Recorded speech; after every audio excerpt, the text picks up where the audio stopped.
Hey, what's up, everybody? Welcome back to class. I hope that you had a good long weekend, and let's dive right in. So, our do now question was: what is the most important or expensive thing that you have ever broken, and how did you fix it or replace it? Now that you've had a chance to answer that question, I wanted to give you my response.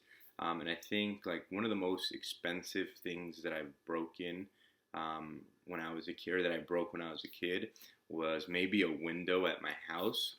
I was like playing football with my next door neighbor, and we had this like I was like I think in like sixth grade, and we had these like really cool Nerf footballs that had like the tail at the end that flew really far and they whistled, and I kind of was like being lazy and I didn't want to go back home, so I just threw the football as hard as I could over to my house, thinking that it'd be fine, but it actually went straight to a window, and then my mom came out and started yelling, and I was like, oh, what the heck happened?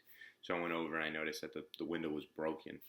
And so in the meantime, like my dad got really mad and he was like, oh, you have to fix it. So I had to like get like cardboard and put tape on it, but it didn't really actually fix it. And it wasn't until my dad went a few days later, I think on the weekend, to like Home Depot or something like that to get a new window, and it was really expensive, and I was grounded for a really long time. Um, and I think the reason I asked that question and the reason I give you my response is because like as important and as expensive as a window is, like nothing is kind of as big or as expensive as a country. So imagine breaking a country. And in a sense, that is exactly what happened during the Civil War. After the war, like both sides had gone at it so hard that like the country was broken, in particular the South.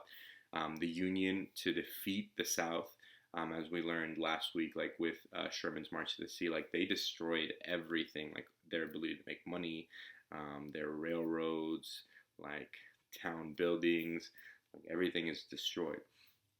And so it's going to be really, really hard to fix and really hard to replace.